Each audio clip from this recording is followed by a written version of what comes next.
Hello, hello. I am super excited to be here tonight with y'all for community conversations. Obviously, I am not Ethan, who y'all are typically here with, but I'm really excited to be here, kind of in the same room with the same cat tree, and chatting here all about OCD. So, as folks start to come in, feel free to say hi, tell us where you're from in the chat, and we'll get started in just a second. So I guess as folks are coming in, I know we usually do a question. Let's see. I was just talking to Skyla and Fran behind the scenes about pets and about dogs. So anybody have I don't know if we've done this, a favorite breed of dog, as folks come in. So again, hello, where are you from? And if anybody has a favorite breed of dog. I'll wait for at least somebody to drop in the comments before I start to do some disclaimers and stuff here.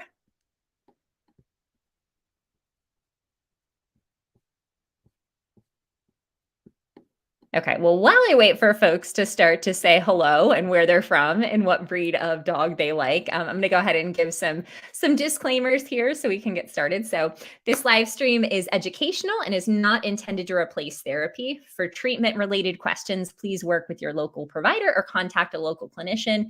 You can use the Iocdf's online resource directory at iocdf.org/find-help to locate a trained clinician near you.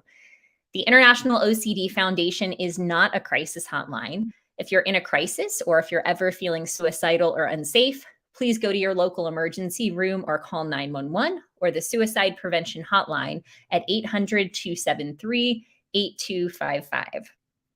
Finally, we want to create as safe a space as possible and be kind and respectful to everyone. This is being broadcast on several social media platforms and is being recorded. So please be mindful of this as you ask personal questions or leave comments.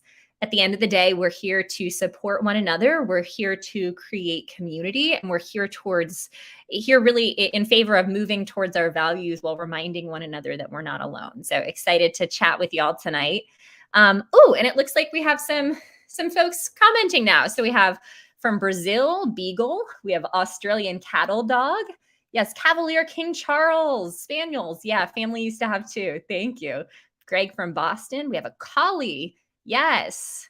I feel like I'm going to say this wrong. Is it Havanese? Havaneses? Patricia, you can tell me if I said that correctly.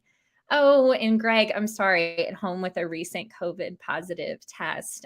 Please let us know in the chat how you're feeling. Also, I hope that you're feeling at least physically okay through that piece.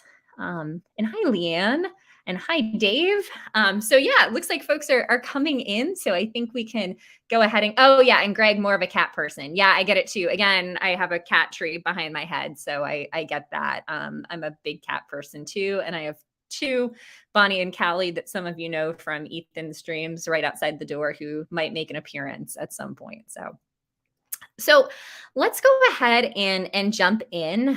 I would love to just have an authentic conversation tonight about OCD. And I did say Havanese, right? Okay, perfect. But really would love to have an authentic conversation about OCD. Would love to have you all ask questions, and I want to try to tackle as many questions as possible that come up in the stream. But I also just want to start by sharing a little bit about my experience of some kind of meaningful stuff that happened over the last few days to maybe spark some conversations. And yes, I see more dogs pronounced Skylar. Okay. I was thinking that was a dog because we were talking about, okay, got it. Let's see, fan of all dogs. Okay, sorry, I'm getting all distracted by all the different dogs and all those kinds of things. And Greg, I'm sorry that you feel kind of cruddy right now. I'm sorry. Okay, so just wanted to share. I know that some folks on here I know in different advocacy platforms But this was a big weekend for me. I got to race an ultra marathon, and I'm currently tackling 50 ultra marathons in 50 states to raise money for folks seeking treatment for OCD and raising awareness, all sorts of different things. And I had a race this past weekend in South Carolina. So that was yes, in South Carolina. Sorry, clearly I'm still recovering from that race. But it was a 31-mile trail race, and Ethan was there with me, and he is an awesome, awesome supporter who sets up a chair for 6.5 or so hours and cheers for me every time I come by. This was a loop course, so I came by every 3.1 miles, and Ethan got to cheer for me and give me some water and all sorts of things. But really, the big piece of these ultra marathons for me has to do with, again, raising awareness for OCD. And my big motto is running towards my values. The fact that I get to keep moving towards my values, physically running, but I know we all have different ways of doing that, despite hard things that might come up. And I had a moment in the race that, of course, the physical aspect this weekend was challenging, but I had a particular moment that came up that was really, really hard from an OCD standpoint. And I had been engaging all day. I had been racing all day. I'd probably been racing for 5.5 or so hours at this point, and was getting ready to start my last loop. And somebody said something that was kind of triggering to me. And I experienced kind of a moment that we all feel when we have a trigger pop up. And I immediately felt stuck from an OCD perspective. I immediately felt like that familiar feeling that we all might have, where we feel like the world is kind of crumbling. I felt my shoulders kind of curl over, and started having intrusive thoughts that I haven't had in years. And I immediately felt like this was going to completely overtake me, that it was going to overtake the last loop of my race, that I wasn't going to be able to finish. And also just fear that this was going to come back in strong ways like it used to throughout my life. So Leanne saying you don't have OCD yourself, right? No, I do. I do have OCD, and I can talk more about that in my experience too, Leanne. So yes, I do have OCD. So I was racing specifically in terms of raising money and all sorts of things because of my own experience with OCD. So thank you for asking. But so having that theme come up, having that trigger come up. I started running this last loop, and I started having all of these intrusive thoughts about past stuff. So for me, a lot of my themes always related to harm, to false memories, a lot of kind of taboo thoughts, a lot of religious scrupulosity and moral scrupulosity. And all of this stuff just kind of kept rushing in. So I started this last loop, and I was totally hunched over thinking, oh, what if all of this stuff is true? I'm not going to be able to finish this race. How am I going to move forward with my life with all of these thoughts? And I paused for a minute, and I remembered kind of why I was running to begin with, right?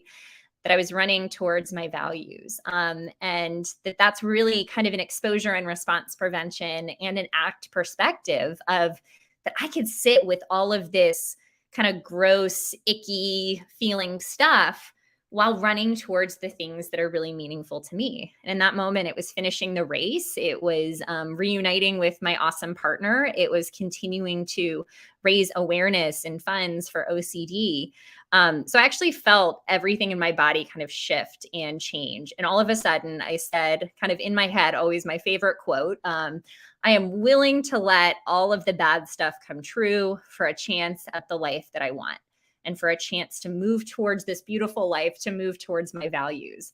And I immediately felt my shoulders kind of go back. And I decided, you know what? I really am willing to let all of this be true. And I'm going to continue running forward, not just despite, but in spite of my OCD, to say like, OCD, take that. I really don't care what you throw at me. I am willing to continue moving towards the things that are so meaningful to me. It ended up being one of my fastest loops. I literally got to sprint through the OCD and finished the race, not really caring if it was true or if it wasn't true, because it became irrelevant, because I got to run towards the things that were meaningful to me.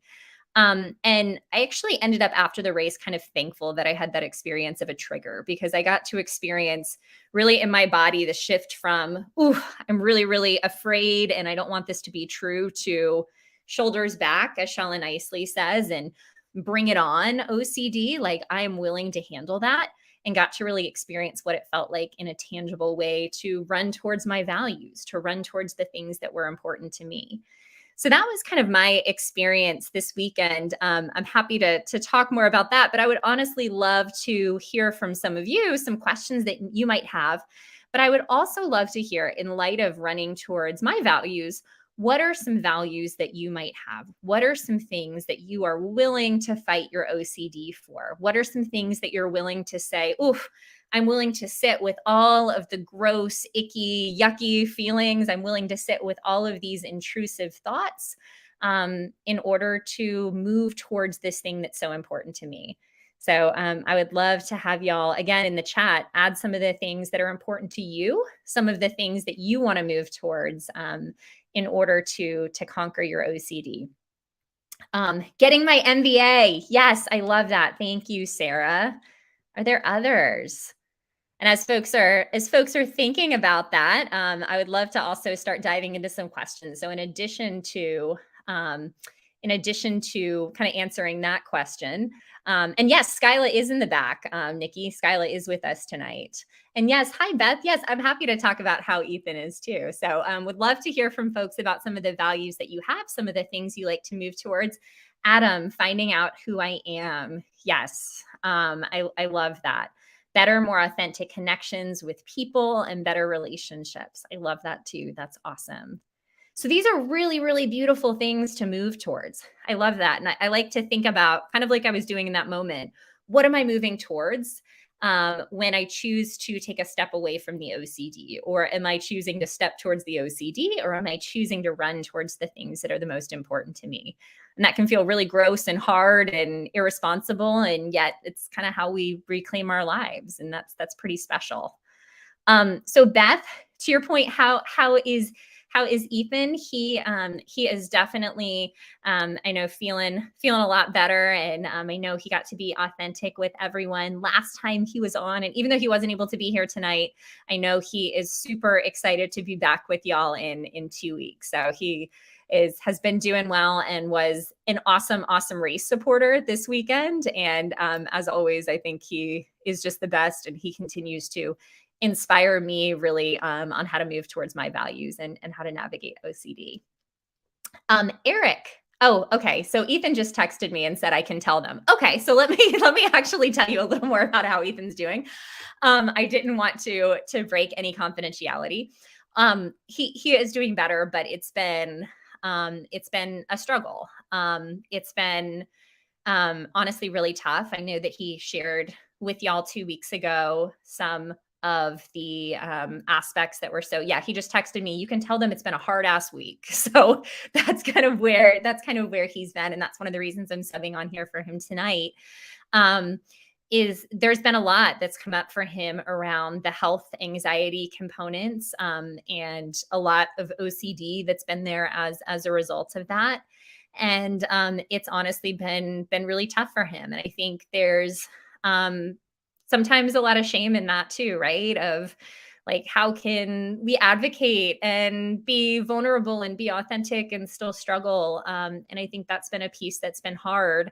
And yet, just like I shared last time he was on here, I have been so impressed by the way that he's navigated his kind of stuff and still continue to do his best to move towards his values. And he had a really, really tough week last week, and yet was able to, support me in my journey this weekend more than I could possibly describe. And that's something that's inspiring for me when I'm feeling junky and don't necessarily want to, I don't know, feel like I'm able to support others around me. So thank you for asking, Beth. And I love Ethan. I know everybody on here loves Ethan, and he really is excited to be back with y'all. And he's fighting the OCD fight, just like we all do.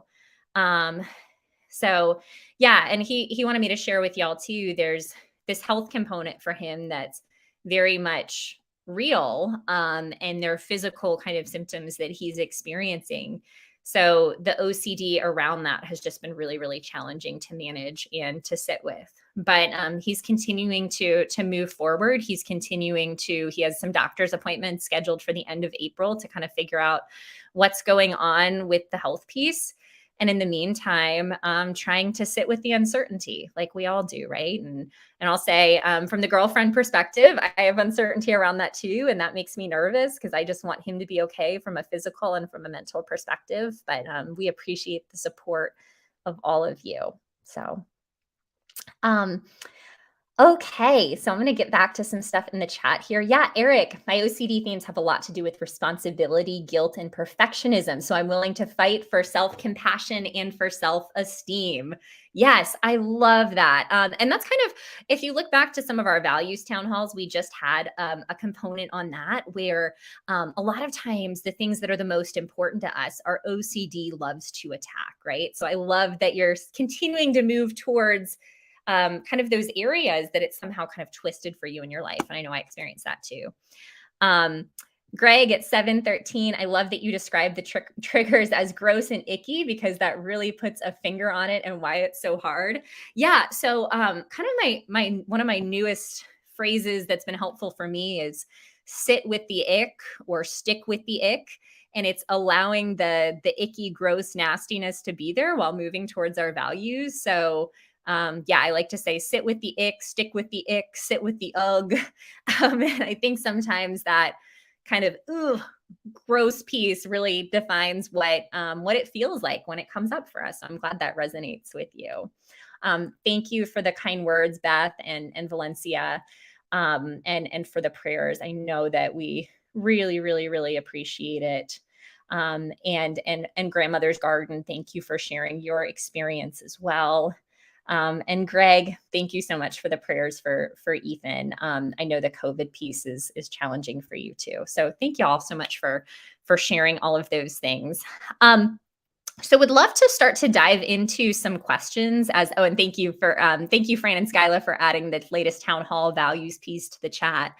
Would love to start diving into some of your questions about OCD. I'm happy to share from an advocacy perspective, also from a personal perspective. I know I had the question in the chat a little while ago about if I have OCD, and I do have OCD. I've navigated OCD for most of my life. And thank you, Beth, for checking in about my mom too. And she actually just started back her cancer treatment 2 weeks ago, and is doing really, really well and really positive. So thank you. We have such a cool community here. Thank y'all for thinking about what we're navigating too. Thank you. I appreciate it.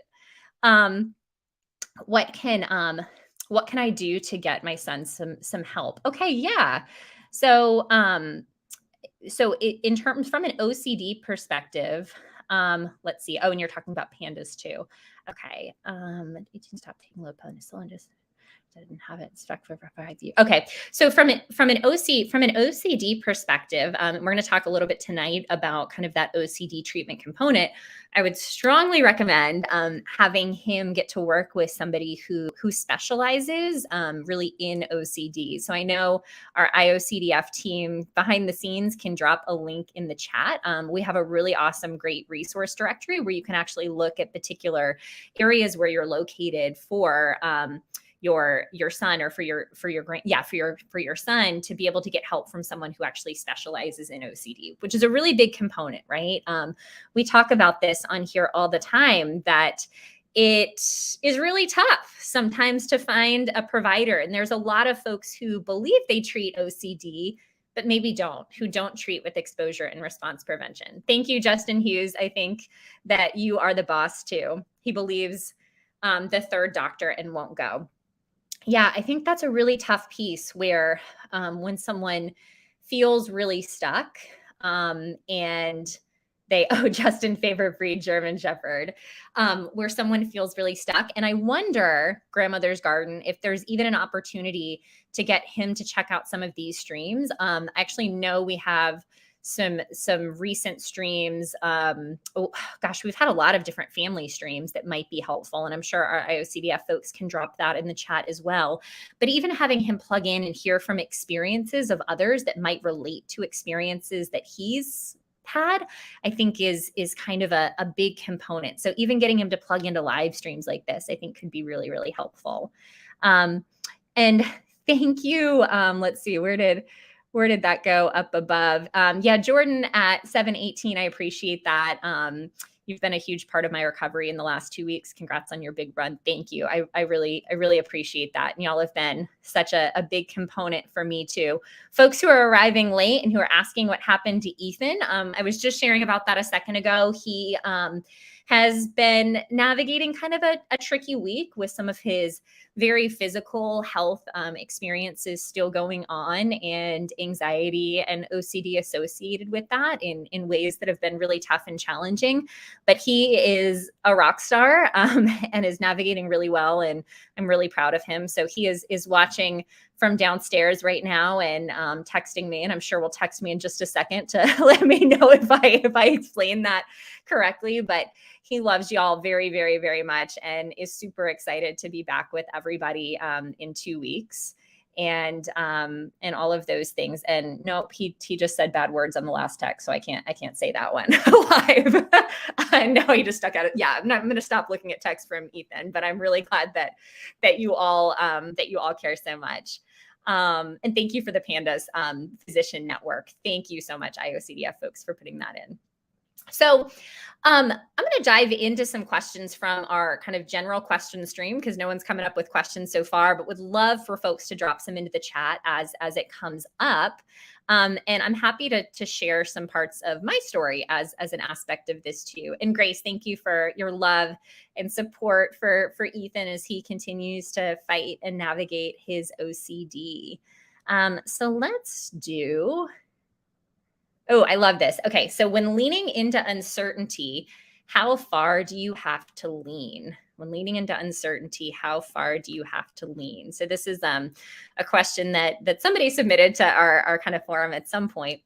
And I want to talk about what this looks like for me. So I have navigated OCD, for anybody who doesn't know my story, since before I can remember. Really, first symptoms were around the age of 8, when I felt like I needed to touch things in a particular order. And in order to keep my family members safe, in order to make sure that everyone was safe and that nothing bad would happen. Kind of my first big major theme was around the loss of my aunt to cancer, and really feeling like that was in some way, shape, or form my fault. Like I had done something wrong to make that happen. And throughout my life, OCD ebbed and flowed in various different ways, went from ovens, locks, and stoves and checking and all sorts of things to getting to the place where in seminary, where I was at Emory pursuing being a minister, that I was having trouble really functioning. I really wasn't sleeping. I was driving back to churches where I was serving to make sure that everything was okay, to make sure that everything was safe. And eventually got to the point where I knew something was really wrong, where I knew I needed to seek treatment, but was fearful of seeking treatment because I had a mentor at the time who told me, oop, if somebody knows that you have something going on psychologically, you're not going to pass your psych evals for ministry. So I ended up deciding to kind of shove all of that down, to push it under the rug, to pretend that I wasn't struggling in the ways that I was. And really just tried to keep on moving with my life. Unfortunately, as we all know, OCD doesn't work like that. A lot of times it continues to get worse. It continues to latch onto those things that are the most significant and the most important to us. So when I was ordained and ended up in my mid-20s in my first role in school chaplaincy, my OCD literally latched on to every single thing that I cared about and every single thing in my life. It latched onto my students. It latched onto the work that I was doing in ministry. It even latched onto, as I was navigating grief, trauma, and loss with folks, funerals and false memory and harm aspects. made me worry that I was somehow responsible for these grief and trauma pieces that I was helping people navigate. I felt like I was the absolute worst person in the world that was just pretending to be this nice minister working with kids. And that was really, really tough for me. Thankfully, I was able to get into and find exposure and response prevention. And it felt so incredibly ridiculous for me to lean into uncertainty at that point, because I literally felt like I was having to lean into uncertainty in ways that were harmful to my students. I was fearful, like, well, what if I actually am a horrible person, right? What if I actually am a dangerous person? What if it's not really OCD, right? What if I'm just pretending that it's OCD? What if I don't really deserve to get better? All of these questions that a lot of times we end up having, particularly around harm OCD or POCD or moral scrupulosity or religious scrupulosity. And being asked to lean into uncertainty for me felt just completely and utterly ridiculous.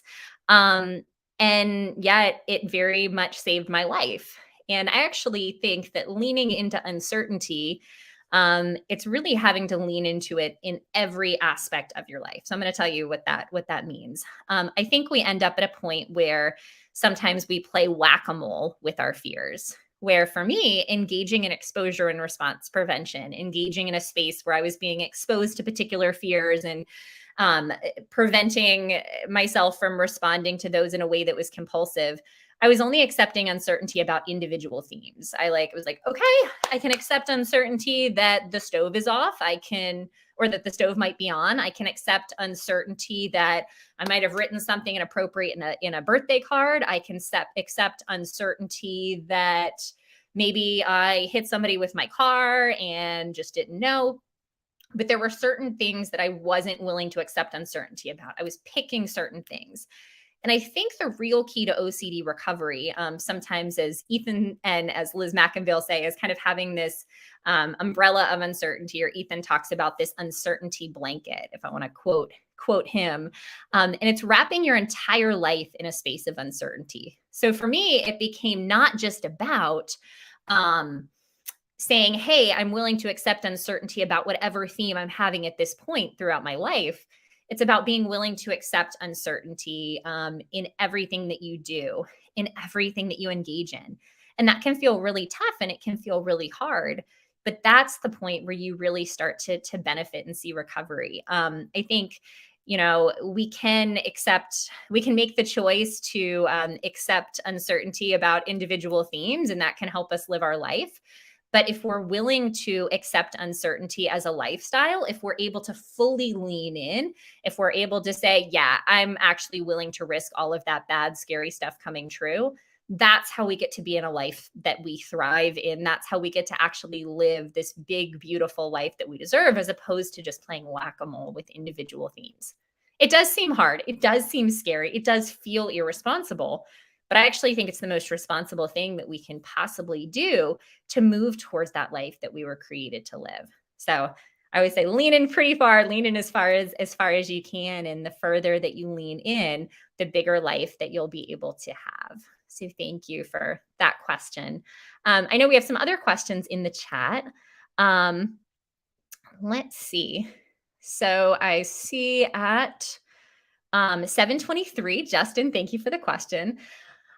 What do you think the next frontier is in advocacy? If the current one is dissemination of evidence-based practice, decreasing stigma, and increasing the general conversation around OCD. Yeah, Justin, I think that's a really, really awesome question. So, I mean, I guess I haven't fully thought about this, but this is making me think. So I appreciate it.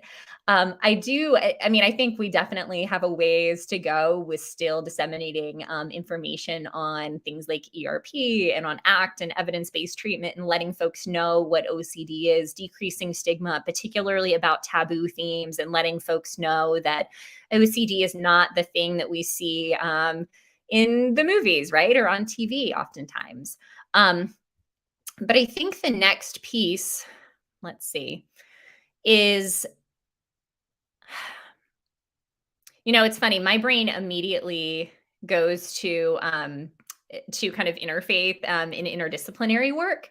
So I think the next frontier in advocacy, a lot of the work that we're doing, right, has to do with individuals with OCD, has to do with family members, and has to do with clinicians. And I think there's a lot of work to do to continue to disseminate information beyond those groups. I know, Justin, you're a part of our faith and OCD work. I think doing that with faith leaders, particularly around things like religious scrupulosity, are really important.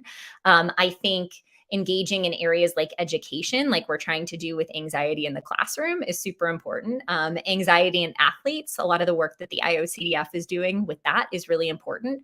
And I think we're building these really awesome platforms, but there's a lot of places that we still need to go in order to really spread that knowledge into all of these different little components. Sorry, Ethan's sending me. Yes, and Ethan, I was getting ready to get to that. So thank you. I appreciate that. He's texting me his thoughts. So Ethan, you're welcome to come up and join me and add in. I agree with what he just said to me too. So, but yeah, I mean, I'm really thinking about all of these different facets that interact with folks, where kind of like faith leaders might be on the front lines and might interact with someone with religious scrupulosity and not know that it's OCD and not know what evidence-based treatment is and not know all of these things. So I think a lot of our work has been with clinicians, and a lot of our work has been, again, with individuals with OCD. But expanding beyond those groups, I think, will be a really important piece of advocacy. And it's one of the reasons that we have so many special interest groups with the Iocdf right now to start that work. And yes, what Ethan just texted me was my second piece, and that was access and kind of cost barriers and those components, because we know that it's really hard for folks to find access to treatment. So yes, we have these awesome resources through the Iocdf. There are these amazing virtual platforms now, but there are still many people, both in the US and throughout the world, who struggle to afford treatment, mainly because of, of a lot of issues we have around, right, insurance. And there are all of these different components of we really need to make sure that individuals have that access, but also that they're able to afford evidence-based treatment. So I think that's a piece too. Another piece is making sure that we're continuing to educate clinicians, specifically folks who are going into mental health fields, about what OCD is. And I know that's a whole other conversation too. So Justin, thank you. Sorry for rambling. That was a really great question and was kind of trying to think on the fly. So I appreciate it. Grace at 723. How can I work on accurately ranking my OCD exposures before actually doing them in ERP? I find that I will rank exposures relatively low, and then once it's time to do ERP in session with the low-ranked anxiety exposures, I will suddenly feel that the exposure should have been ranked higher. Yeah, that's a great question, and I would definitely tell you that's something to work with your clinician on as you're navigating ERP together. But I think in terms of accurately ranking them, and you can answer this a little bit lower down. I wonder if, now that you're further, I wonder if you ranked them at the beginning before you kind of started that ERP journey. And now that you're actually engaging in those exposures, I wonder if you're seeing that some of them might be at different places than you originally thought. And I wonder what that might be like to go back with your clinician and kind of look at your hierarchy again. I think sometimes we might make assumptions about the things that make us really anxious, and it might be a little bit different. So I also think acknowledging that our hierarchy doesn't have to be perfect the first time we create it, and that there can be things that shift and maybe that move, and there's flexibility around that, can be totally fine too. But I like the idea that you're trying to think of how to accurately rank them, but I would also encourage you to talk to your clinician about, well, what does it mean if we have some flexibility maybe around that too after you're getting into those exposures. Okay. Let's see. Oh, Adam at 727. Yeah, leaning in can be tough. I often tell myself it doesn't matter when I'm worried I didn't do something correct. But then I realize on the same hand that saying it doesn't matter in itself isn't leaning in all the way by downplaying the uncertainty.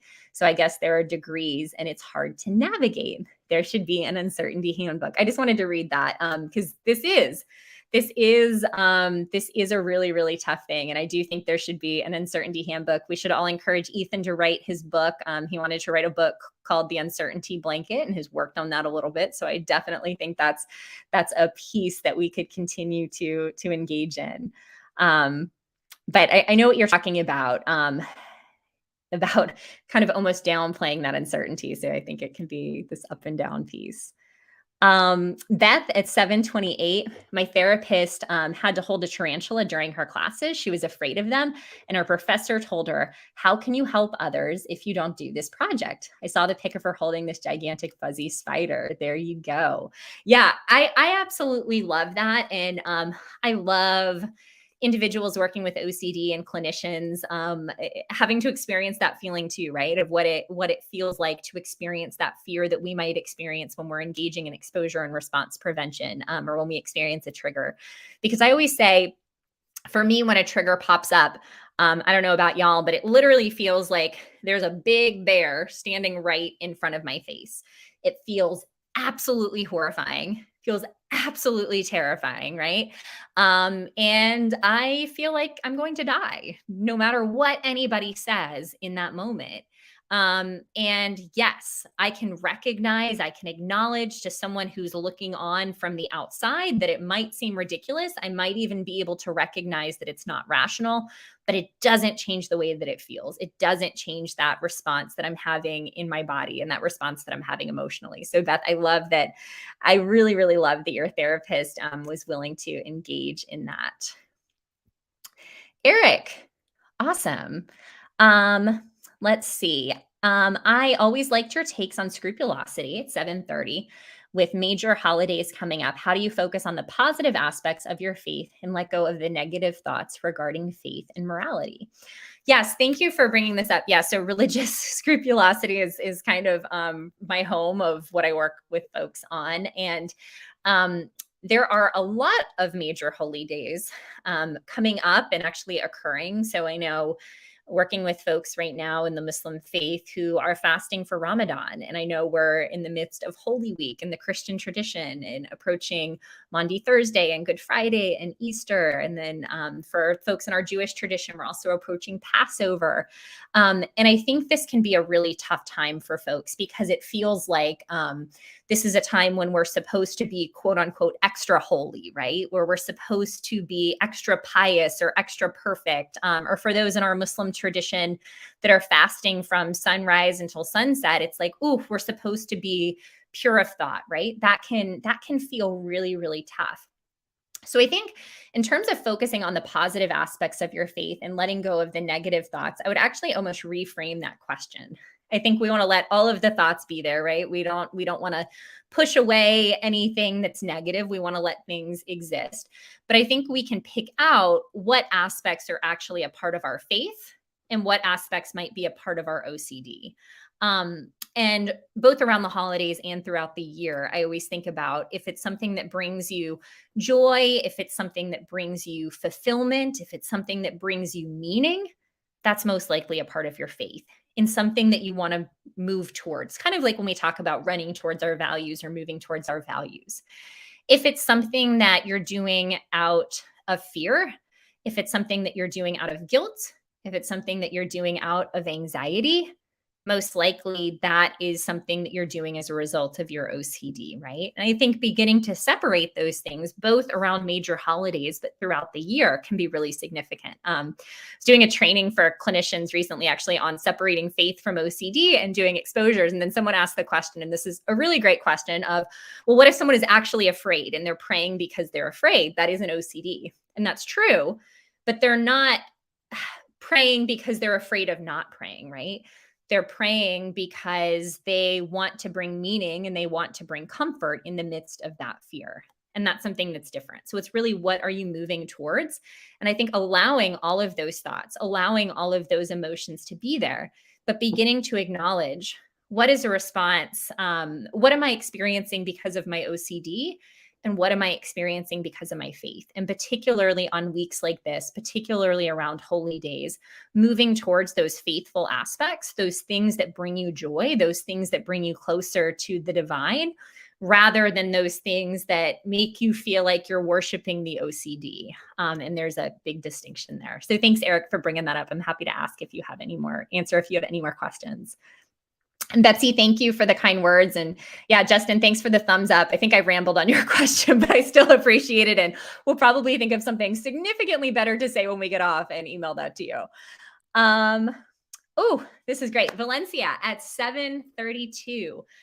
I am a minister with OCD contamination. What do I say to people when they think I don't have enough faith to just walk out of this? Ooh, okay. So this is, y'all are getting into my territory here. So this is a big question for me. And I hear this all the time, like, oh, if someone just had more faith, right, that they could get through this. If someone just had more faith, then they might not have these experiences. And Valencia, I'm a minister too. And frankly, I have a lot of words that I shouldn't say on a live stream of how I feel about folks who say that. And I very much don't agree with that. Rather, I think that faith and OCD treatment can fit together in really beautiful ways. A couple different reasons. Here's why. One, faith is about uncertainty, right? When we talk about faith, we're saying that we're willing to believe in something, move towards something that we can't see, touch, actually experience in a tangible way, and we're willing to believe it anyway. That's the same thing that we're being asked to do as a part of OCD treatment through that experience of living with uncertainty. So that's one. Two, when we talk about this aspect of, oh, if you just had more faith, you would be rid of this experience. I actually think that the treatments that we have come out of a sense of faith and come out of a sense of prayer. So I always say, I think that these amazing treatments that we have, like exposure and response prevention, are actually God's answer to prayer. And you hear all sorts of different metaphors for this around folks praying and God sending a boat and God sending a helicopter and them saying, well, I'm just waiting for God to answer it. And it's like, well, God is answering it. And I believe that an answer to our prayer, an answer to our faithfulness across traditions are these amazing treatments that we have, these amazing evidence-based treatments that can lead us to this beautiful life. And finally, I'm somebody who strongly believes that faith and mental health do not have to be mutually exclusive, that actually engaging in exposure and response prevention can help you get to a closer relationship with your faith. Because a lot of us with OCD, and I know you are navigating contamination OCD, but OCD latches on to all sorts of aspects of our lives, particularly those aspects that are the most significant to us. So I'll say I didn't even realize for a long time that my OCD had latched on to my faith. So as an individual with OCD, I've realized that by being willing to accept that uncertainty, by engaging in evidence-based treatment, I was able to separate my faith from the OCD and actually get back to a value-driven version of what it means to engage in my religious practices in ways that are about me and not about the OCD. So I never think it's about, oh, if you just had faith, you would be rid of this. I just think that's a load of a lot of stuff that I shouldn't say. But rather, I think that we can continue to live into our faith in beautiful ways through treatment as an answer to prayer. So Valencia, that's how I feel about that. Ethan at 7:38, can you explain why are you obsessed with Ethan and want to compulsively spend time with him, but that's not OCD? Is that Ethan? I'm curious if that's to me or if that's to everyone on here who wants you to be on here hosting this and not me, because they've been asking a lot of questions about you. I will say that I am not obsessed with Ethan, but I love Ethan because I appreciate the way that he continues to move towards his values each and every day. I appreciate the way that he helps me to find joy in my life and be the best possible version of me. And I think, there's lots of things I could talk about that are all mushy and gushy about how he's helped me to be the best possible version of myself. But I appreciate the advocacy that he does. So, he's clarifying for me.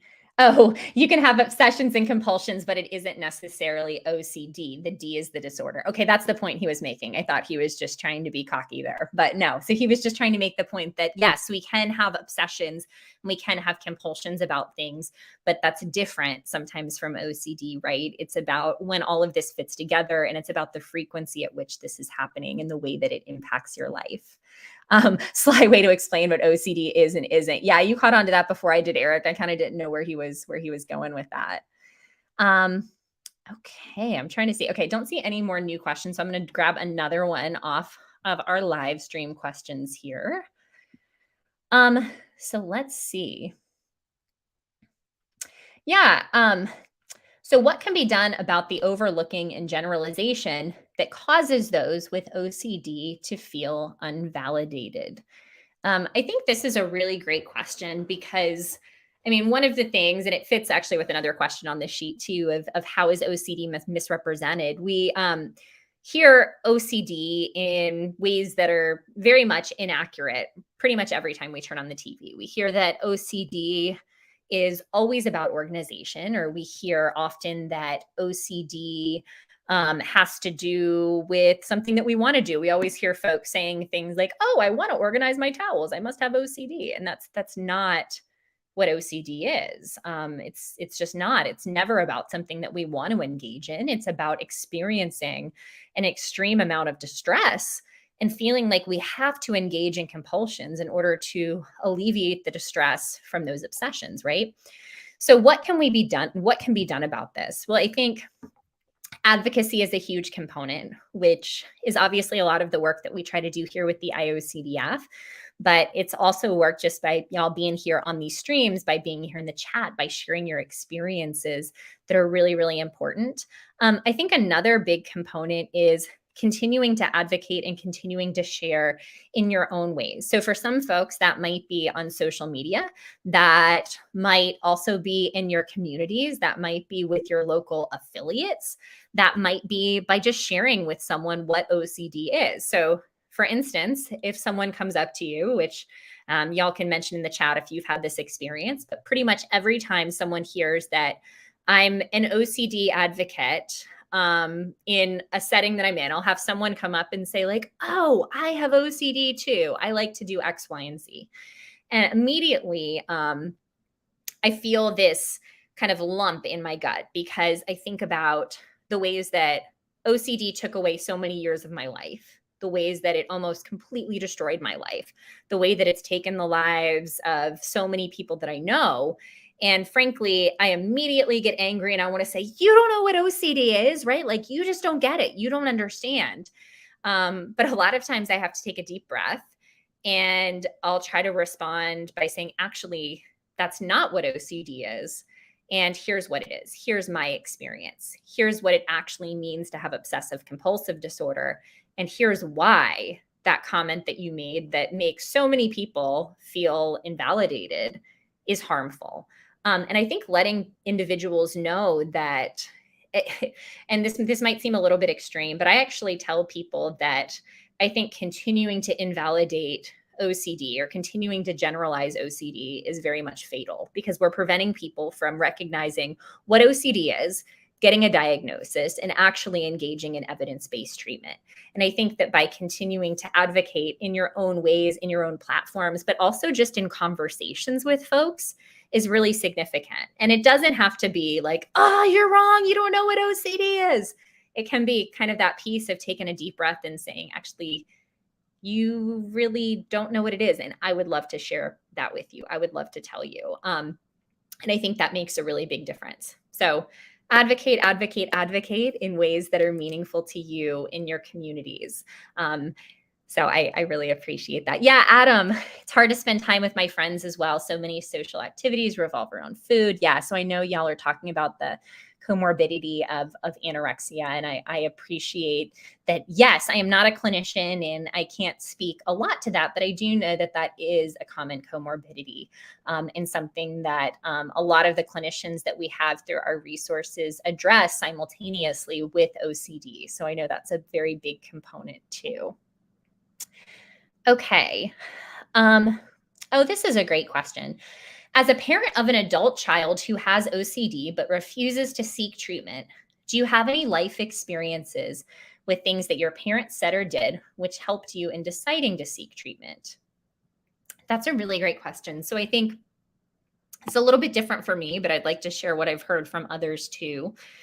Um, let's see. So, when I finally was able to get treatment, I wasn't at a place actually where I was living at home with my parents anymore. It was actually a decision that I had to make for myself because I was incredibly sick, and I'm glad I made that decision. My parents lived about 12 hours away at that point, but and I was a little bit older, but I know for so many, there is this component, whether it's a parent, whether it's a spouse, whether it's a friend, where you need to hear from someone, okay, you need this treatment, you need to engage in this treatment. And I'm thinking about some of the things that friends in advocacy have heard as a part of their journeys that have been meaningful, or things that I've said to clients that I've worked with. And I think a component of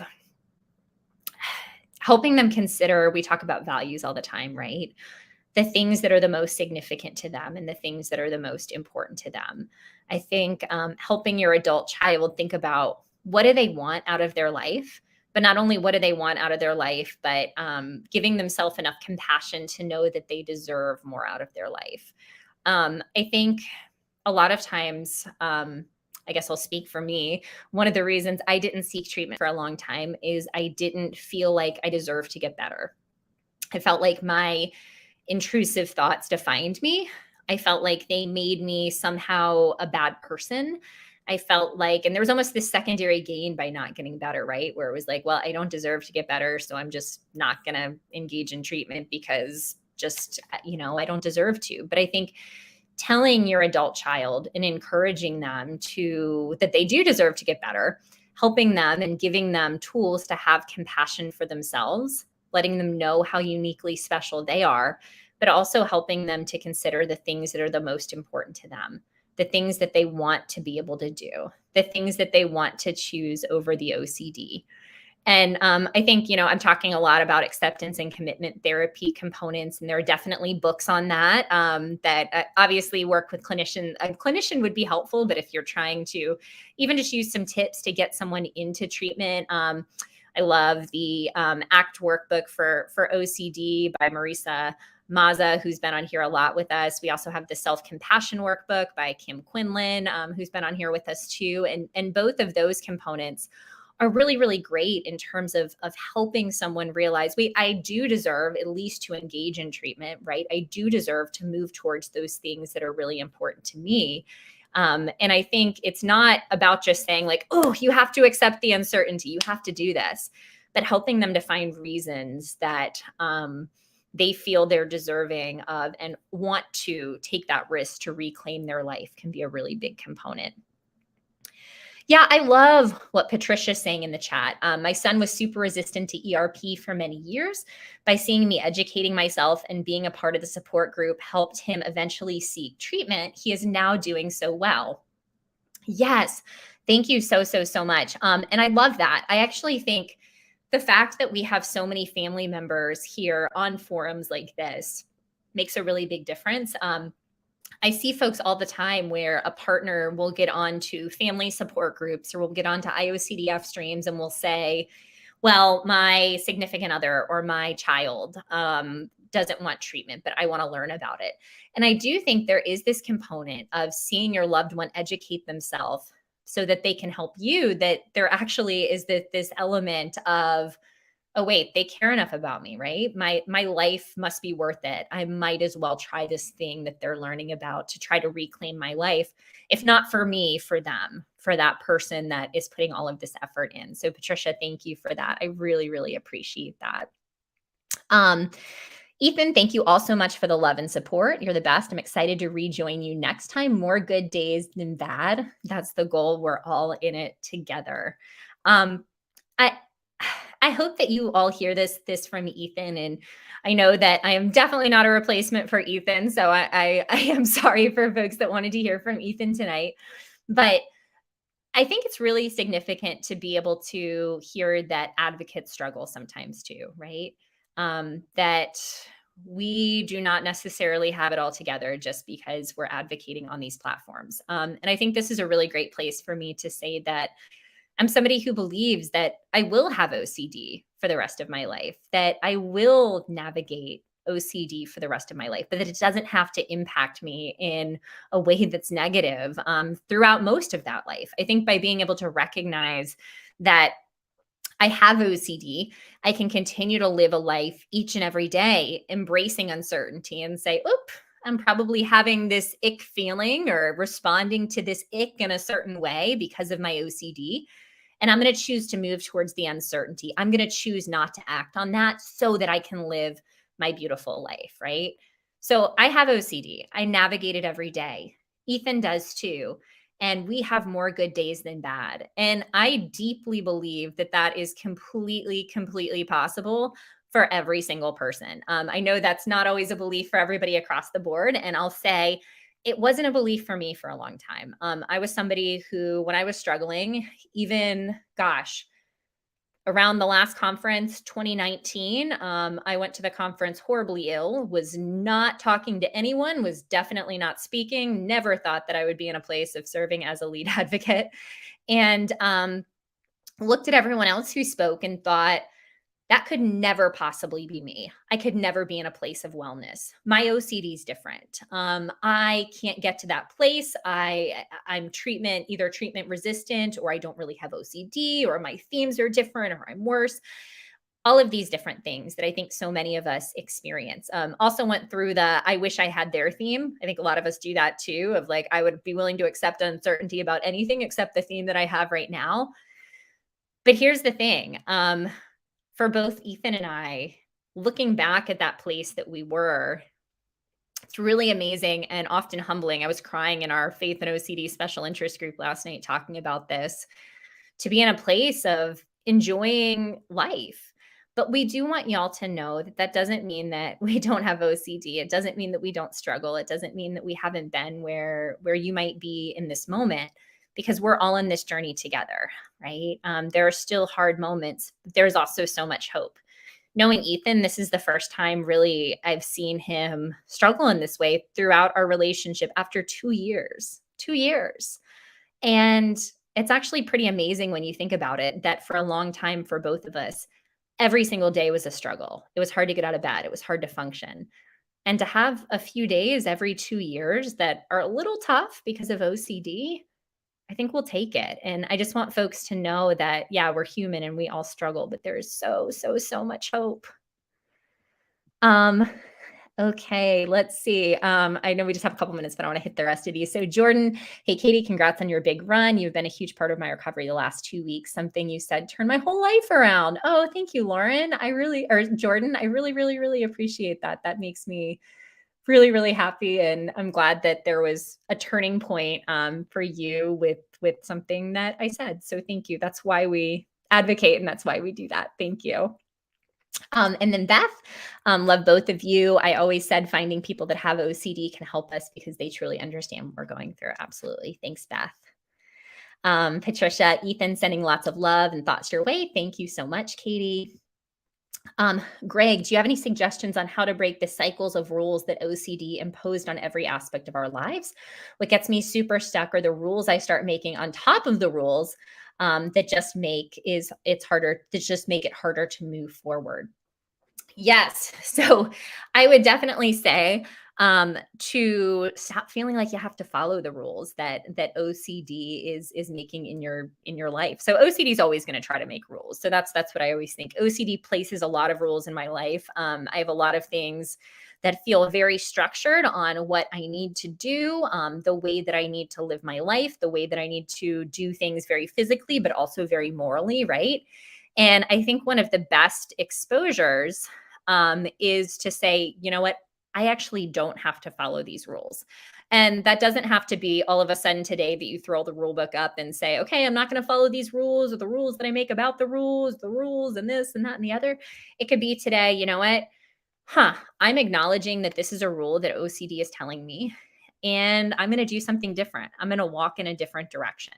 And I think that's a really, really great place to start. It doesn't have to be every rule that OCD is imposed on your life, but even starting with one, like today, tonight, in this moment, can be a really, really big component. So thank you for sharing that, Greg. And I can relate to the rule piece. Valencia, you're doing a wonderful job. I love both of you and celebrate the fact that you two have each other, which is a blessing. Continue to pray for both of you. Yes, we'll continue to pray for you too, Valencia. Thank you. Try to hit this last question and then I'll close up. So Chris at 7:57, as ERP involves dismissing the danger, meaning when intrusive thoughts attack, how do you deal with the thought of growing complacent if I dismiss the danger, meaning that I may be sinning? So I think, oh, and you specified below, I'm referring to religious scrupulosity, like the verse about lustful thoughts being adultery. I don't think I'm the only one who gets lustful thoughts. Well, first of all, you're definitely not the only one who gets lustful thoughts. A lot of the thoughts that we deem to be intrusive or scary or icky, actually all the thoughts that we deem in that way are thoughts that everybody gets, because everybody has weird kind of strange thoughts because we're human beings. And I always say, I actually don't trust anyone who says that they don't have weird thoughts, because most likely they're lying. The difference with OCD is the meaning we tend to place on those thoughts. We have a weird thought where somebody else walking down the street might have a weird thought and they might not even notice. They'll say, huh, okay. And they'll move on with their day. We have a weird thought and we say, oh my goodness, what does that mean? What does that mean about my life? What does that mean about the future? What am I going to do? And that's really what it is. So you're definitely not the only one who gets those thoughts.